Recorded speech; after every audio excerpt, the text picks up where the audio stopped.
দেখেন নির্বাচনের সময় আর মাত্র 12 দিন বোধহয় বাকি আছে আপনার প্রচারণার। এখন উত্তপ্ত হওয়াটাই স্বাভাবিক। তবে মামুনুল আমার নামে কি কমপ্লেন করেছে এটা মিথ্যার বাইরে সত্য কিছু খুঁজে পাওয়ার মতো আমি মনে করি না কিছু আছে।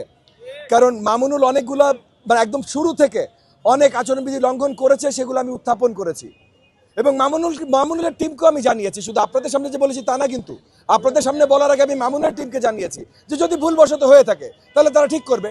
তারা ঠিক করে নাই এবং আমি বুঝতে পারছি ভাই, মামুনুল তো কখনো রাজনীতি করেনি। মামুনুল মাদ্রাসার শিক্ষক, তাও সেটা করে লালবাগে আর বাগেরহাটে। সো মোহাম্মদপুরে সে রাতটা যাপন করে। তো মামুনুল রাজনীতি করে নাই, রাজনীতি করেছে জামাত, এবং জামাত রাজনীতিই করেছে অপপ্রচারের রাজনীতি। একসময় ইন্টারনেটে অপপ্রচার, এখন মাঠে অপপ্রচার। সো যেহেতু মামুনুল জামাতের সাথে আছে এবং জামাতের রাজনীতি অপপ্রচারের রাজনীতি, তো এখন মামুনুল অপপ্রচারে বেরিয়ে গেছে।